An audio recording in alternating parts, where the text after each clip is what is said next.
Hello, and welcome to the Inside Writing Podcast. I am your host, Josh Sippie. As a reminder, all of these episodes are recorded live Wednesdays, 1 to 2 p.m. Eastern Time. You can sign up on the Gotham Writers website for free.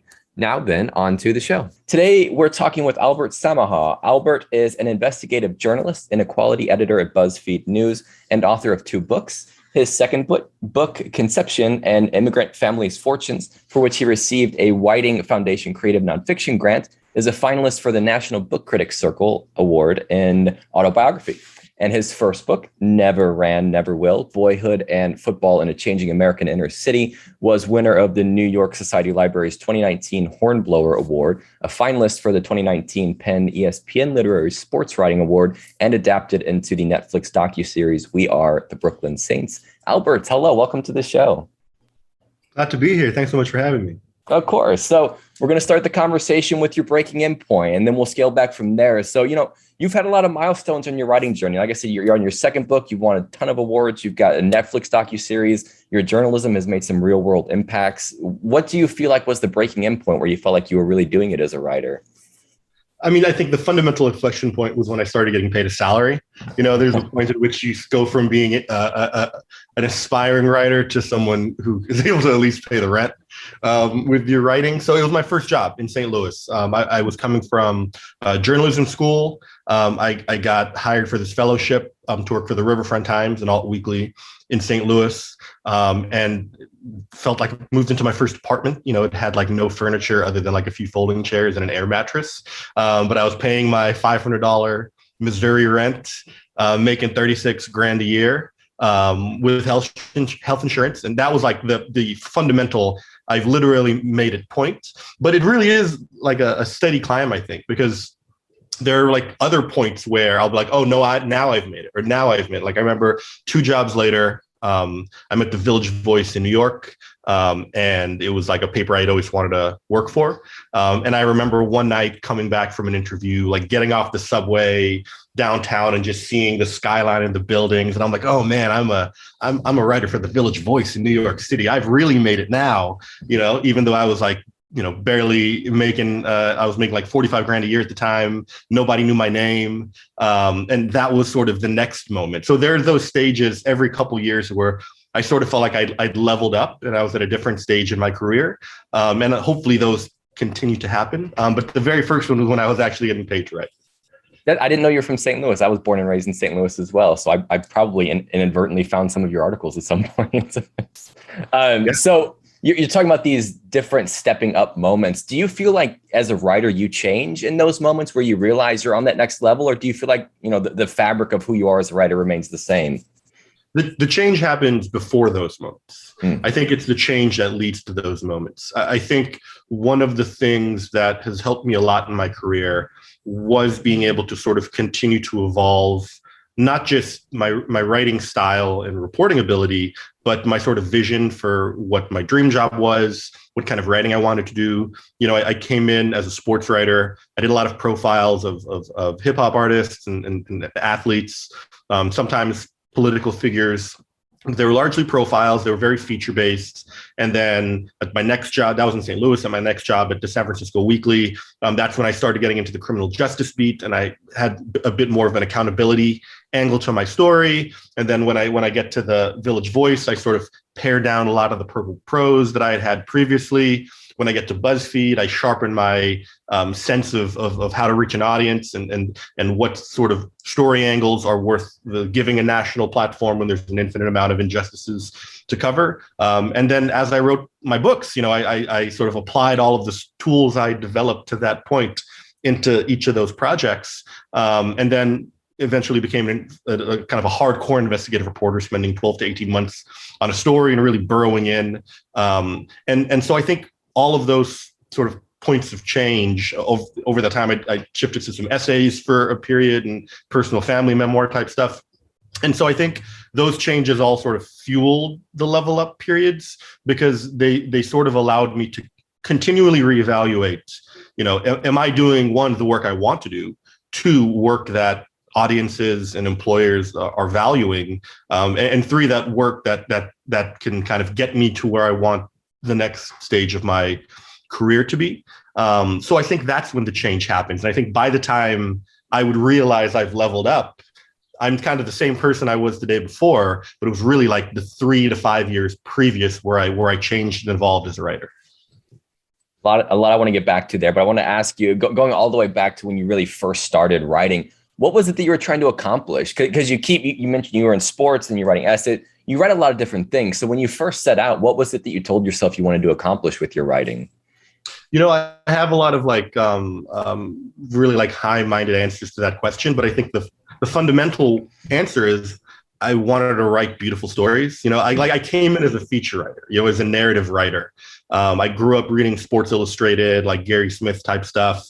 Big fan of Joan Didion. I grew up in California, so like big fan of her work and a lot of the new journalist era stuff. So I was really into the creative aspect of nonfiction, of journalism. And it took me a few years before I sort of began to develop a deeper purpose, whereas I didn't just want to write beautiful stories. I mean, I got into journalism because I wanted to write about underrepresented communities that were around me that I didn't see represented enough or properly represented. So there was sort of that ambition sort of was rooted in a seed of wanting to give representation, wanting to give voice to people who I knew, but no one else was giving a voice to. So that was always there. But, I think like a lot of people, I got into writing for like an egotistical reason, is that I wanted my voice to be heard and I wanted to be the one to tell those stories of other people.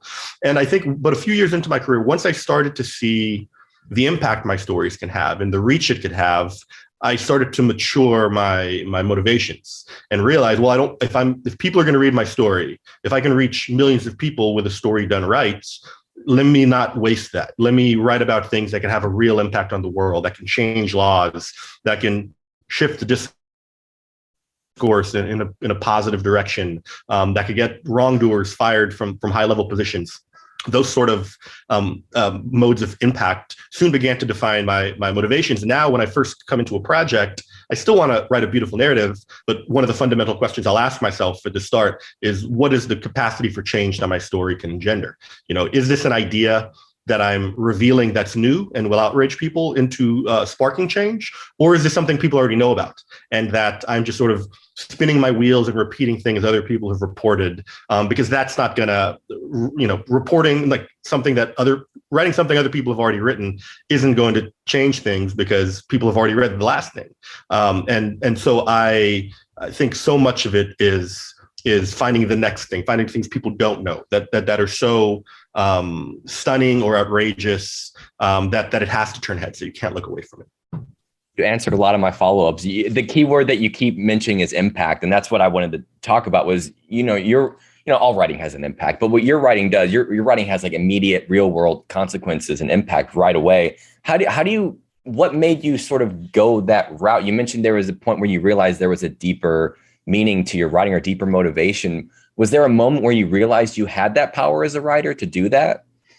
Yeah, it was a series of moments. It was shortly after I got to BuzzFeed, but from like 2015 to 2018, I had like 3 big stories that had tangible impact, right? So and it's sort of grown where like the first was I did the story about this narcotics unit in Mississippi that was basically rounding up college students for minor drug possessions and coercing them into working as confidential informants to testify against their friends and not letting them talk to lawyers and all that.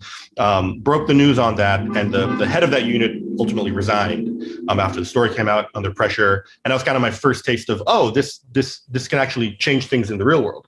And then later that year, I wrote a story about a man who claimed to be wrongfully convicted. There was strong evidence for it.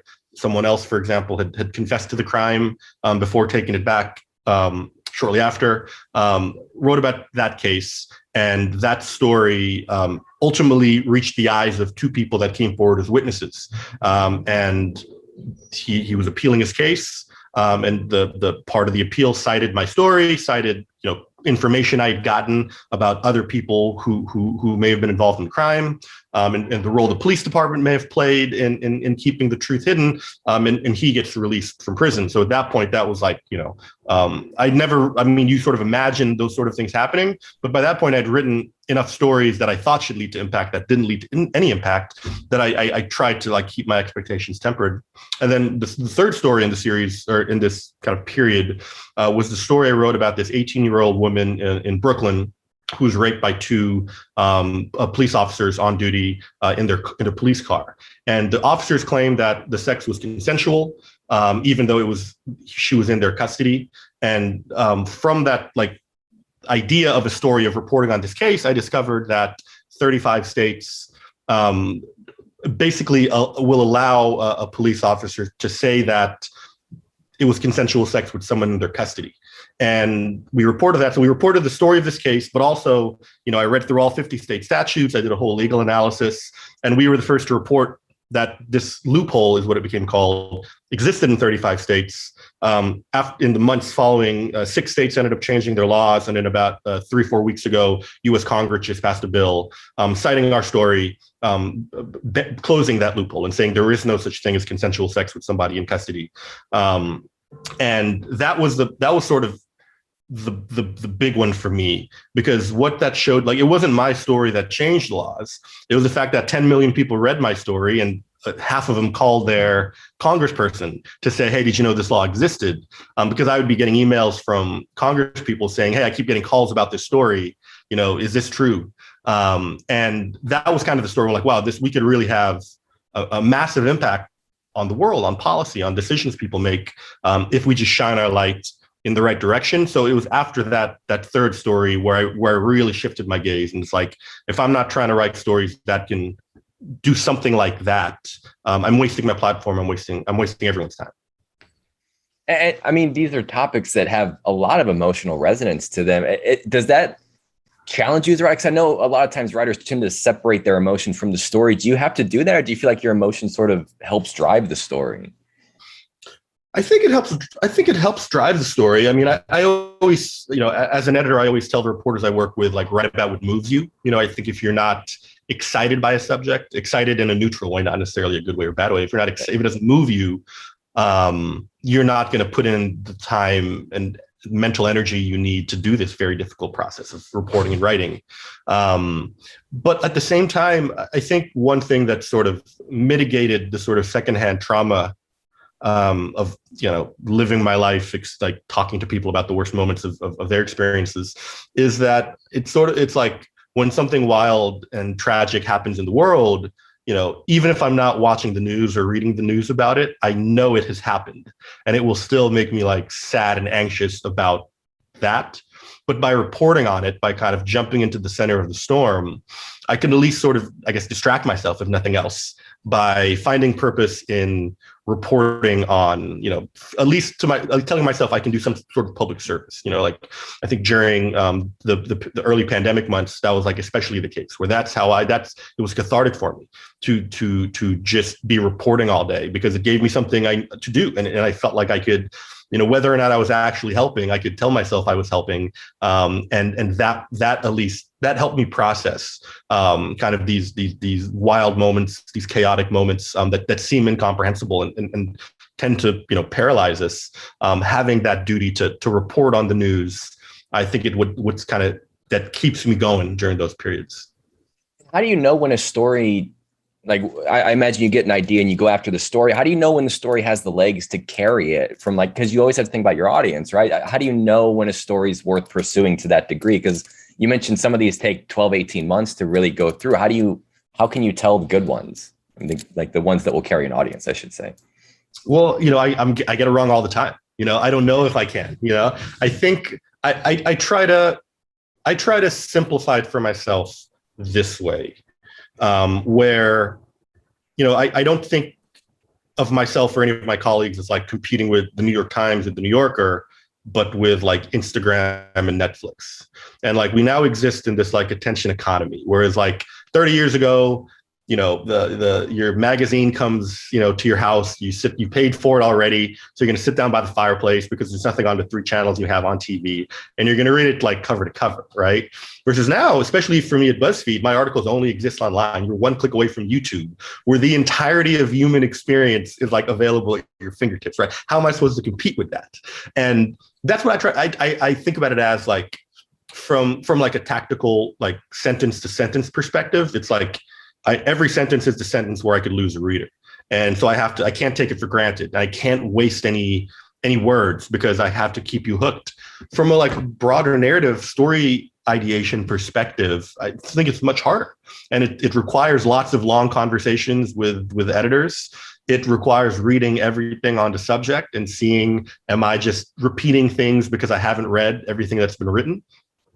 And I think it's finding, how am I advancing the story? Like, what new information, what new insights am I providing for people? Like, if in this crowded attention ecosystem, what am I giving them for their time? Especially if it's a long story, if it's like 5,000-6,000 words, it's almost an hour of reading. Is this going to be an hour? They might spend a whole hour each week reading the news. Is this where they're going to spend their hour?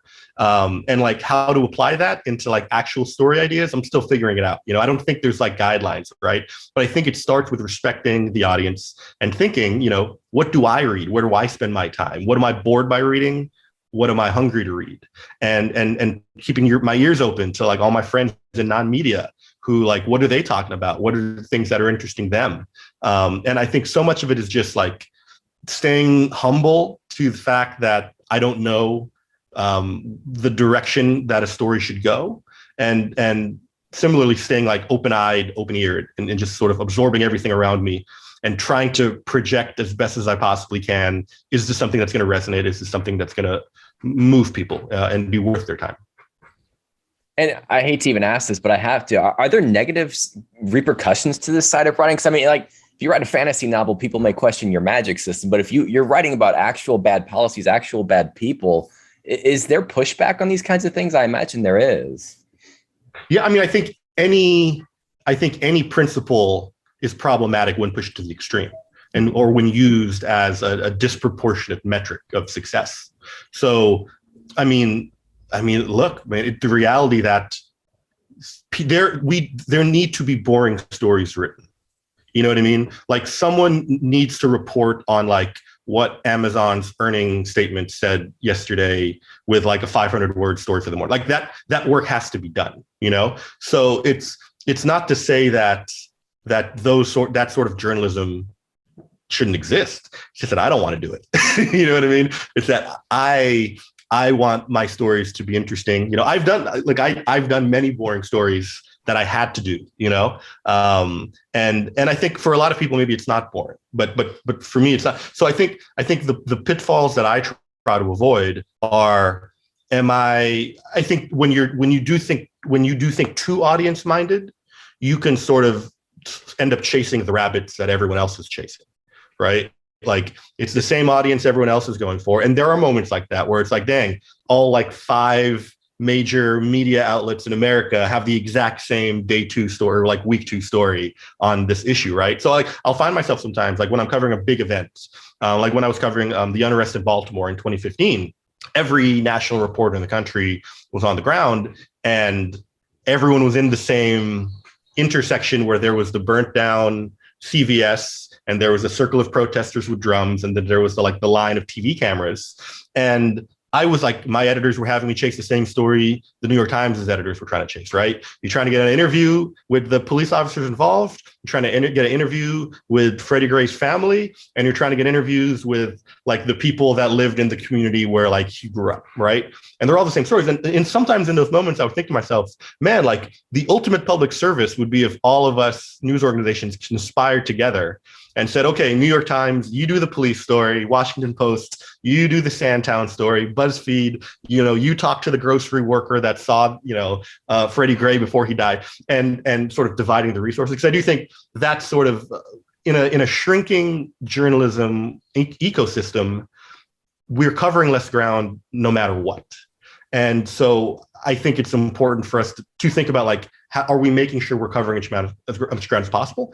And I think when you're too audience-minded, you can lose sight of the ground that no one's covering. And I think that could be difficult. And I think we need a balanced media ecosystem where there are still people are doing Pulitzer Prize winning public service stories that might not get a lot of readership, but will still make impact. And there's sort of a place for all sorts of journalism. And I think that the challenging part in our careers is to figure out, well, where do I fit into that? What's the stuff I want to do? What's the stuff people will pay me to do? And what does that sort of look like?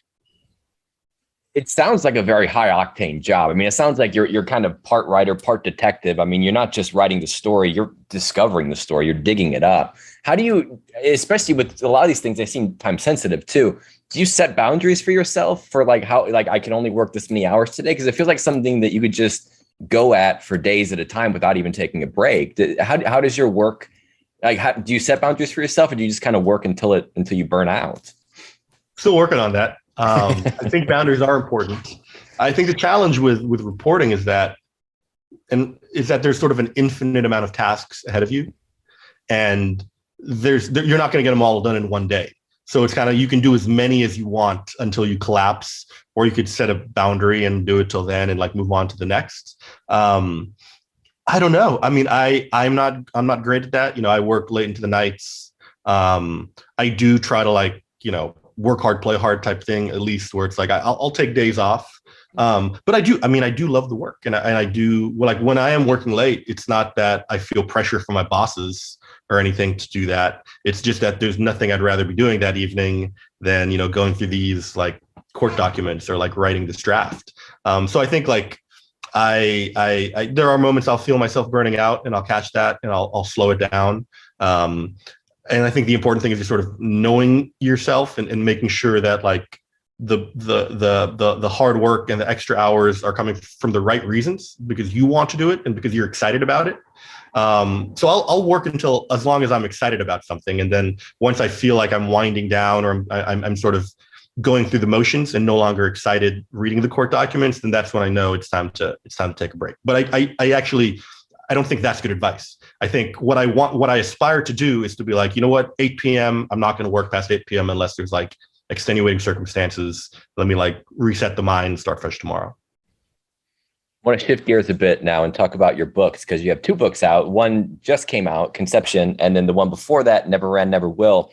So as the segue, how is the writing of the books different from the writing of the investigative journalism? How have your approaches to those 2 changed, or how are they different?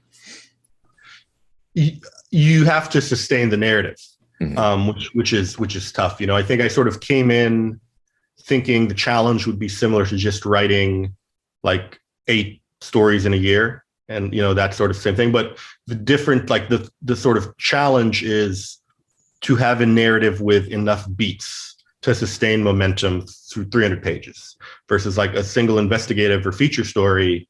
You just need the one beat. You need one interesting thing to happen to the character, and that can make for a very interesting story.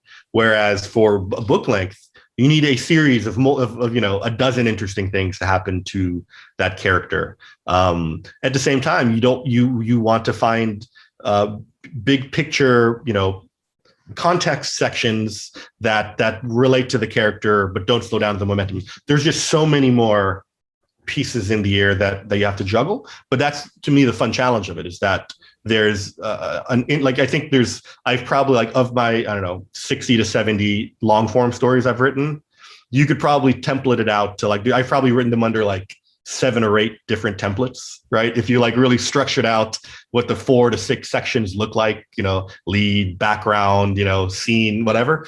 But with a book, it feels like there's an infinite amount of templates, and it just feels like there's so many more creative lanes you can go down. And I think that's what's really fun of it for me, is that it's a new challenge, right? Like, I've written 60 plus feature stories, but I've written 2 books. So like when I was writing my 3rd feature story back in like 2011, I didn't know a fraction of what I know today, and I was still sort of learning that process. So I think part of the challenge is that you gain experience by seeing more and more types of problems. So over the course of my decade of writing feature stories, I feel like I've encountered 90% of the problems I'll probably ever encounter, and I have different tools to address those.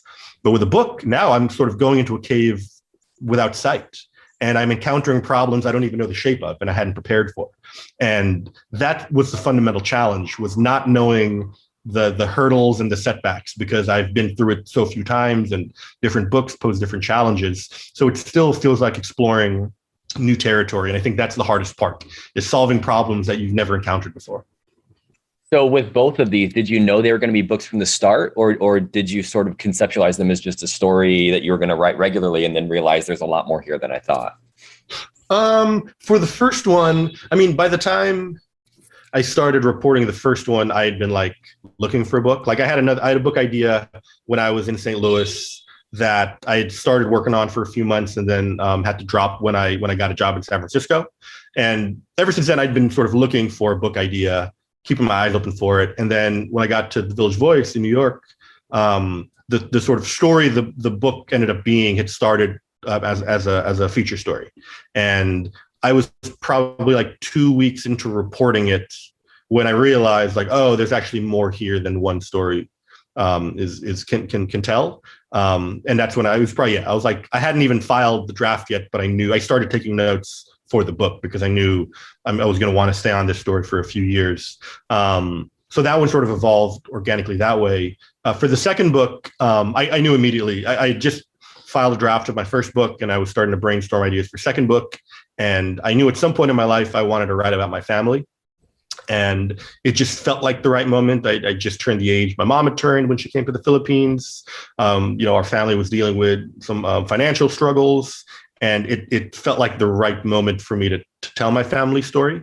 While the enough of like most of the elders were still alive, and so I knew that was a book from the start, and that was like an idea for a book I sort of held in the back of my mind for a while. That around the time I finished my first book, it sort of came to the forefront, and it felt like, okay, I think I'm ready to tell this story.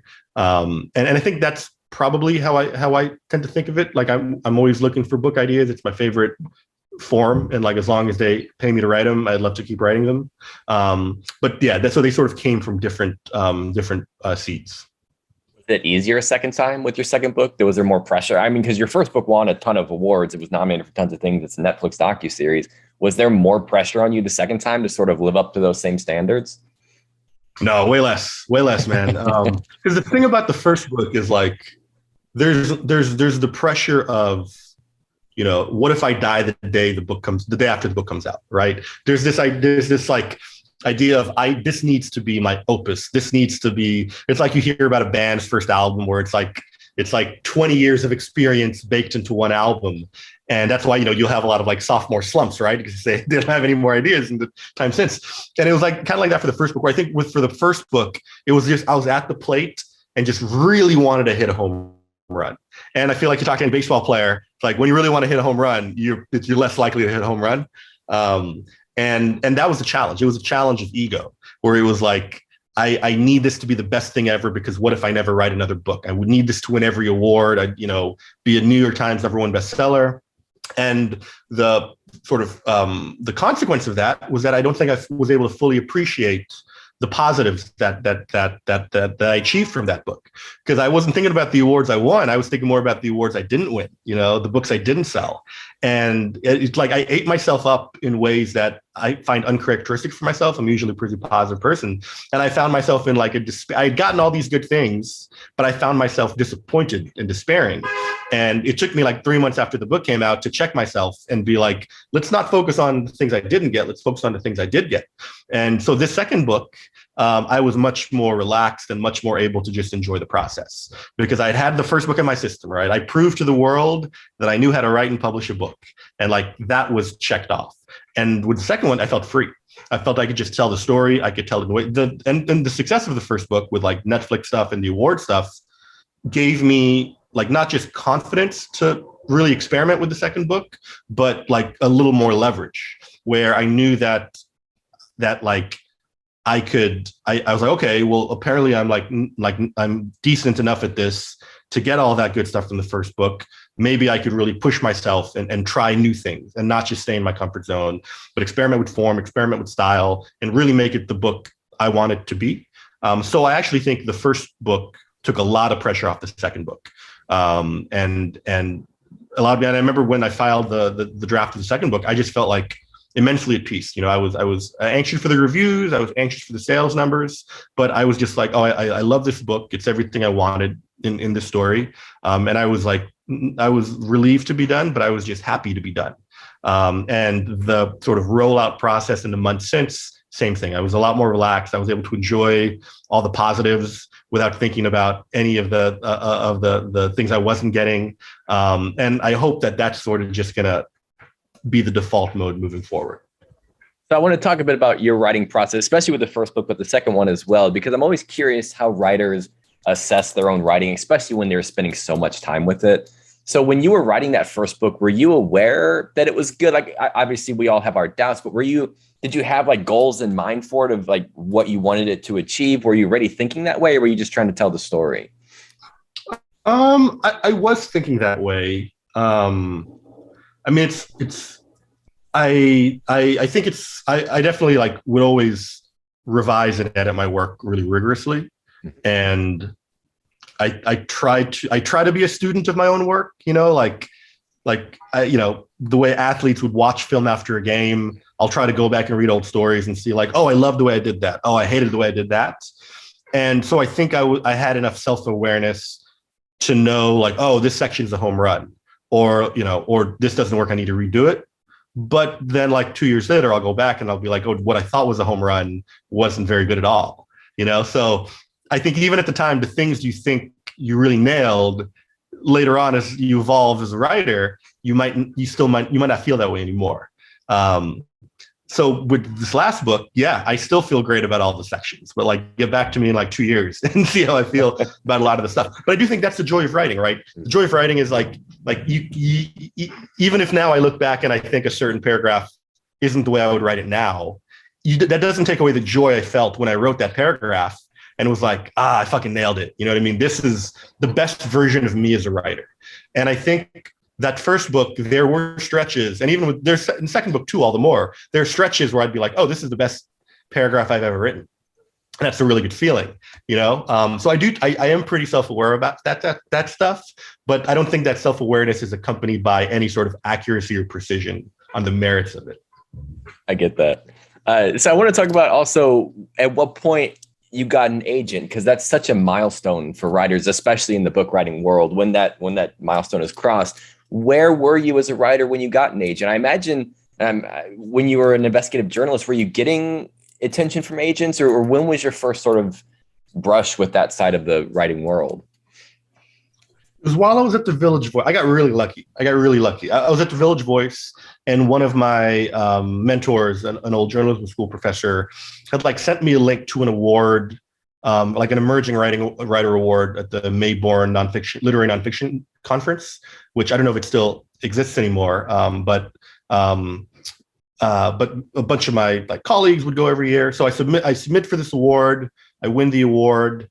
I go to Dallas to accept the award, and at the ceremony, one of the judges introduces himself and he says he's an agent, which is like, what a genius thing, like to be an agent, but to be a judge for an emerging writing award because you're meeting all these young writers with no agents. And I'm like, oh, this is how you find your clients. So he came up to me, he introduced himself, and I had already started on the proposal for the first book by then. I was about halfway done with the proposal.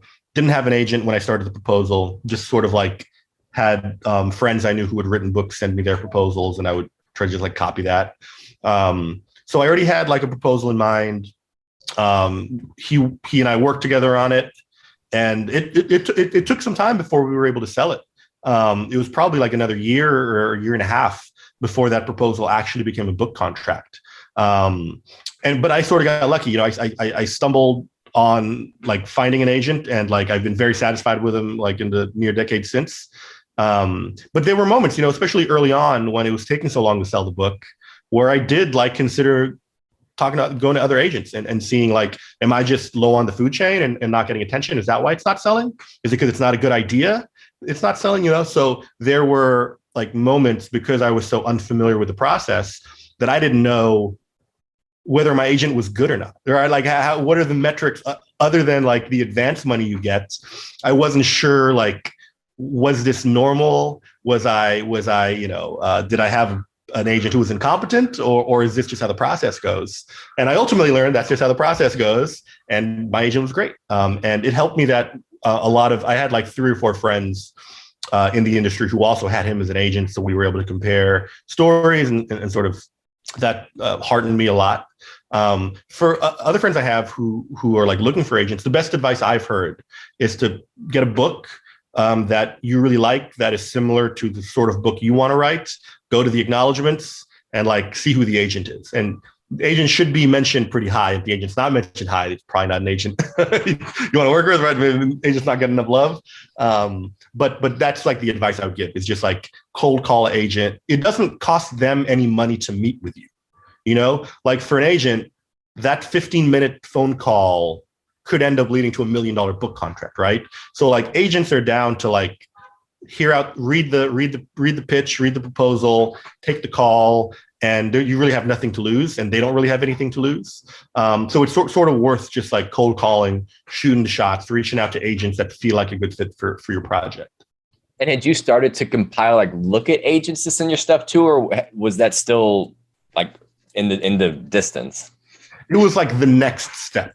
My plan was, as soon as I finished the proposal, I would do the thing I just described about looking into that for agents. And I was only halfway through. So I was probably like 2 months away from looking for agents when I found my agent. And then I want to ask briefly about one other thing before we get to some audience questions. Since you have won so many awards, every time I ask about awards, I feel like there's a great story attached to at least one of them. So I wonder if you had any awards that were like a big surprise, or were you expecting them, or how were you, like, what was your reaction to these awards? I mean, it is short. In short, I was happy. They're great. I was thrilled. I think like for the second book, like the first book, as you read, there's like 3 like achievements in the clause on the first book. And then I just released the second book and I was like, fuck, I just need one thing.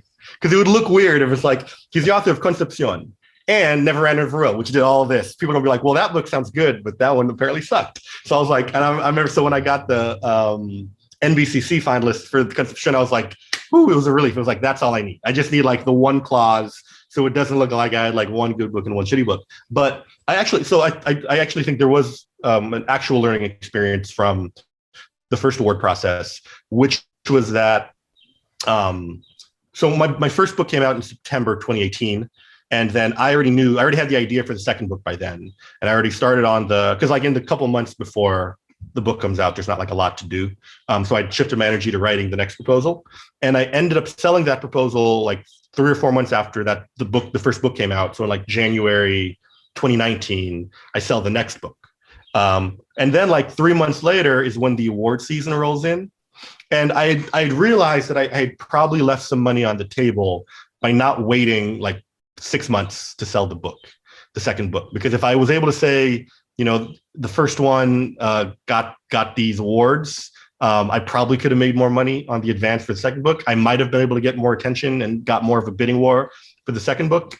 And like, so I don't know. That's sort of the one thing when you ask about awards, that's the first thing that comes to mind, is how I'd sort of misplayed my hand because I hadn't really like expected to win any awards. I hadn't really like bet on myself. I was, you know, like, so that's the one thing that comes to mind, is that if you're doing back-to-back books, at least wait till after award season, just in case you get lucky and can throw that on your bio before you sell the next book. Gotcha. So I have more questions that I'll probably get back to, but let's get to some audience questions first. Albert, thank you so much. Can you describe your process of gathering your family's stories for your memoir? Yeah, it was fun, man. It was fun. You know, I don't call my aunties and uncles enough. I don't call my mom enough. This process led to me calling them probably more than they wanted. I'm lucky. I come from a close family. You know, I know other people that write memoirs about their families, and their families are not happy about it and not supportive about it. So it was, I mean, the day-to-day process was really fun. You know, I spent time, I would drink with my uncles, talk stories. But the thing I wanted to make sure I applied was my journalistic toolbox. You know, like both of my books involved me, you know, spending a lot of time with families and writing about the intimate moments of their lives and their traumas. It just so happens that the first book, it was other people's families, and for the second book, it was my family. In some ways, for me at least, my family was much easier, because with someone else's family, you don't know the story as well. You know, you don't have quite as much access to the characters. You might feel like you don't really have a right to their stories. You want to make sure you get permission from them, and you want to do them justice in a way that feels a lot more intimidating than when it's my family story, my story, where I know them well enough to know how they would feel about this chapter, that chapter, or what they would be hesitant to include in the book and things like that. So in some ways it was easier because my experience doing that intimate deep dive with other people's families was in many ways harder for me than I just sort of applied that to my own family, where I got more access, where I got stories I already had memories of and background information about, characters I already had a sense of their personality, of their annoyances, and all this and that. And so for me, I think the key was balancing the sort of journalistic rigor that I wanted to apply to my own family story, despite my clear participation in it, with sort of the acknowledgement that I'm a part of this and I am a character here. And I'm in the scene. I'm in the ensemble cast, and so it's a different voice of a narrator in that sense. But I guess to tie back to the original question of what the process is like, it was kind of just like I would like schedule a bunch of calls throughout the week of like different relatives, and like we would just talk about like a decade or so of their life for like 2 hours, and then I'd put in my notes, okay, we ended with Uncle Bobby in 1986, and then we'd set up the next call, and then we'd pick it up from 1986 and just continue it going. And I would sort of weave together those interviews with other relatives, and it was really fun. And I to learn so much, to realize how little I knew about a family I thought I knew well, was a really enlightening and fulfilling experience. And then this is my own follow-up to this, because I always ask this question of how do you navigate writing about family? Do you worry about how they will see themselves portrayed? I mean, I worry about how all my characters and sources see themselves. Like in one sense, it's more fraught with family because those are people you have to see at Christmas every year, right? Versus sources. If the source is unhappy, I'll probably just never see them again, right? Because they'll never want to talk to me again. Family, still got to talk to them. So in that sense, it was more challenging because I had relationships that I was more invested in maintaining, but I also I would never want a source to feel that, unless it was like a wrongdoer who was the target of like an accountability investigation. But I would never want like a character source in one of my non-family stories to feel upset about how they were portrayed to begin with. So that was sort of just an inherent part of the process for me. Next question. Hi, Albert. Kudos for the positive impact you've made for the disenfranchised and wrongfully accused. Question, and this is a two-part question, so I'm going to ask you the first part, and then we'll come back for the second part. First question, have you ever been called as a witness based on your investigative journalism findings and research? Once. It was for that wrongful conviction story. I ended up not getting called. They wanted to subpoena my notes, and this was the attorney representing the incarcerated person. I wanted to subpoena my notes because in the story, I talked to the person who would confess to the crime, and he had sort of halfway confessed to me on the record. And so they wanted to subpoena my notes. They wanted to have me testify. Our lawyers, just as policies, push back against anyone trying to subpoena our notes. Because we can't be like, no, we won't let the police see our notes, but sure, we'll let the lawyer for the wrongfully convicted person see our notes. Like you sort of get into fraught ethical territory once you start picking and choosing who are the good guys you allow to support with your notes. So blanket rule, we don't let people see our notes. Our lawyers push back, and I ended up not getting subpoenaed and not getting called to the witness stand. But my story was like an exhibit as part of the case. And then the follow-up question: what is your writing process when writing your books? Do you write every day, same time? I wish, man. I wish. I set my schedule every day, same time. What honestly will usually happen is I'll like set a block of time in the early morning to write, and then I'll sleep right through it and end up just writing through the night. And it creates this perpetual cycle where my ambitions to be a morning writer are swallowed by the reality of being a nighttime writer. So I like nowadays I sort of just I'm much more realistic. So I'll just be like, okay, look, I'm probably not going to wake up before 8. So let's not delude ourselves. And because I still work my full-time day job. So like I'll usually do reporting and editing during the day and then do my writing in the evenings. or through the night. So it sort of varies. I think one useful part of the experience of being a journalist is that it trains you to know how to write at any time in any settings, whether it's like in a car outside of a McDonald's on election night, or, on the bus on your phone as you're getting back to the hotel. So I've sort of used that skill to be able to kind of write at different times and have a more a less structured schedule than I aspire to. Next question. Hi, Albert. Thanks for your insights. Do you have any advice for someone just starting out on their writing journey, especially about how to break into investigative journalism? Say it one more time. Do you have any advice for someone just starting out on their writing journey, especially about how to break into investigative journalism? Yeah, I think I've often oscillated on whether this is good advice or not, but I'm back to thinking this is good advice. I think it's useful to develop a specialty, a beat, because oftentimes the way to sort of get into a world and be an expert on it is the way you get the jobs, is like when there's an investigation, because what it shows is that you can dive into a subject and own it and get all sorts of sourcing and documents and really immerse on that beat. And even if, say you want to dive into like the police reporting investigative beat, right? You dive into that. And then a job opens up for like a corporate accountability investigative reporter. You're not at a disadvantage necessarily that your experience is in criminal justice, because what you show is that, look, I know how to become a master of a subject. I know how to become an expert in a subject. So I think finding a lane that excites you, where you could really exert your dominance and stand out and break through. So I think the important thing is finding stories that can really break through. I think a lot of investigative reporting that doesn't stand out reveals new information that people already kind of know, and I think the stories that stand out, it's not just that you're revealing new information, it's that you're also shifting people's insights. You're adding to people's insights. So I would say make sure to seek out stories where you're adding to insight and not just revealing information people already assume.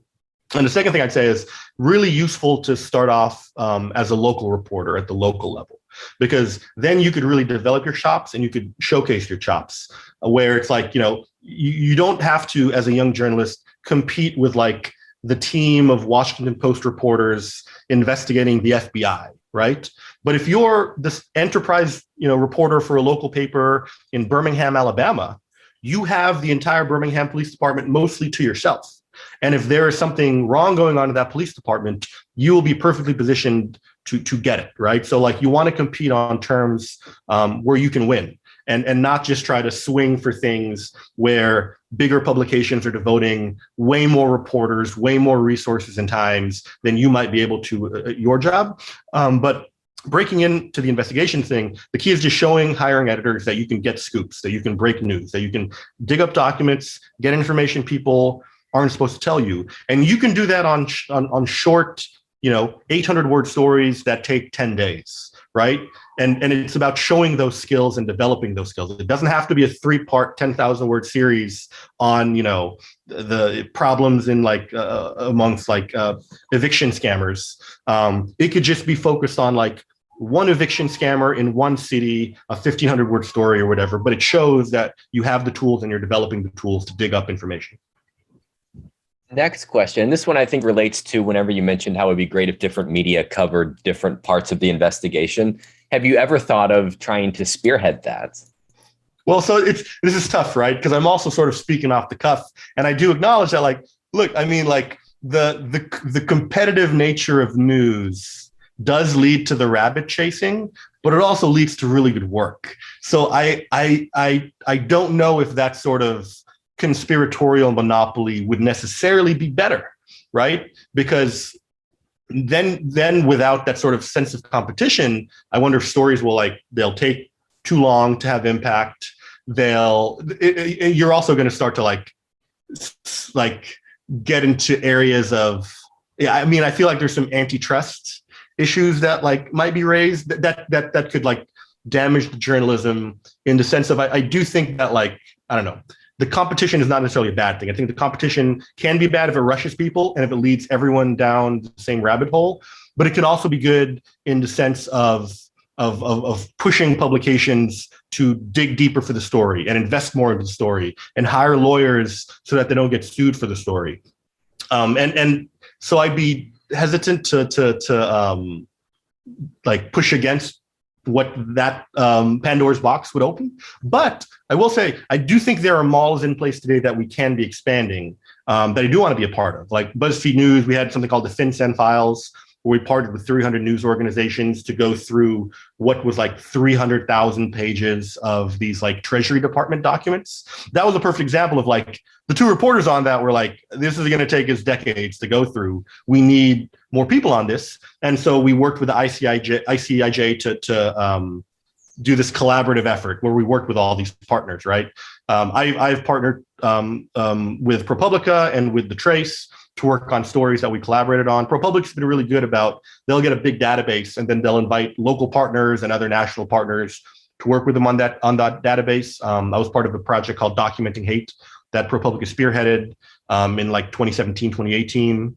So these sort of models are beginning to emerge, and I would certainly love to use whatever power I have to push those further. So I think the model isn't quite exactly how I described of like Times does this, Post does this, BuzzFeed does this, but I think it can work sort of more on the front end is when there is sort of a big project that one newsroom doesn't have the resources to do on their own. I think the ideal version of this model is national outlets partnering with local outlets, because local outlets have a lot of the expertise on the ground that national outlets are still catching up on. And I think that could be a direction that the industry is going in a more collaborative way, is the national outlets giving support and platform to the local outlets and the local outlets providing expertise and institutional knowledge to the national outlets.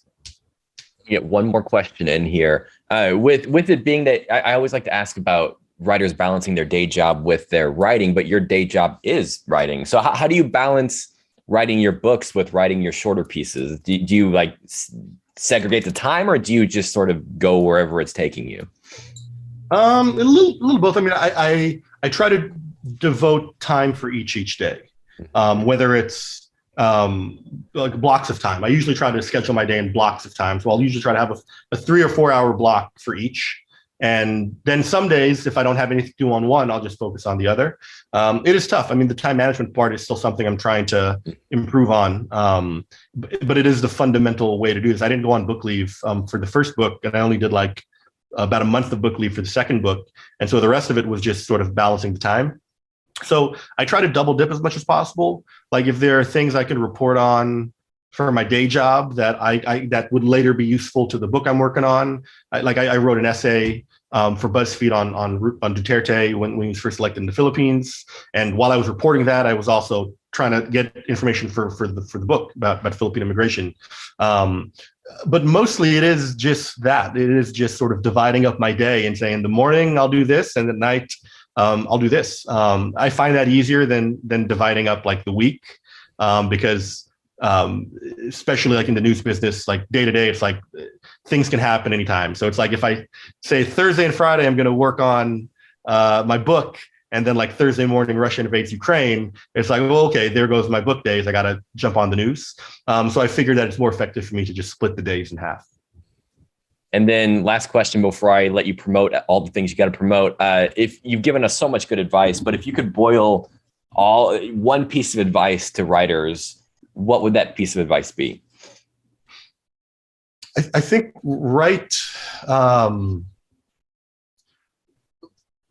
know what your dream job looks like and write to your dream job. You know, like you get hired based on your portfolio, based on the work that you've already done, not on like the work you say you want to do. Like I think sort of the easy sort of metaphor I give is that I think like you're coming out of school and you have a job offer to be like an editorial assistant at the Wall Street Journal, or like an enterprise reporter at the, Anniston Star, which is a local paper in Alabama. The platform to do the work is at the Anniston Sun, right? Like if you want to be the enterprise reporter at the Wall Street Journal, you're better off getting those clips at the Aniston Sun and showing those to Wall Street Journal editors, as opposed to just getting your foot in the room and trying to work your way up internally. So like you will always get hired based on the work you've already done. So make sure the work you're doing reflects the next job you want. And then also go ahead. Oh, the other thing is, like, I don't think enough people like say this, but like, this is really hard. This is a really hard thing, and there are setbacks, and like Keep Your Head Up is my favorite song, which is why I picked it. But I also thought it's like a relevant song for the experience of being in this business. Like there are like many tough days, many stormy days. We don't get into this for the money; we get into it for the love. But obviously we need the money to survive. So like, keep your head up and like keep pushing. If you want to do this, if you want to make it happen, there is no deadline to like begin a writing career. There's no timeline that it has to happen. And this isn't like sports where like your legs are going to go by the time you're 40. Like you could be a writer the rest of your life, even if you're paying the bills with like a PR job or you're a dentist. You can always write. And like, just keep writing. If you love to write, just keep writing. Great stuff. And then last but certainly not least, this is your chance to promote. Where can people find you? Are you on social media? Tell us about where you find your books. Yeah, I'm on Twitter at Albert Samaha.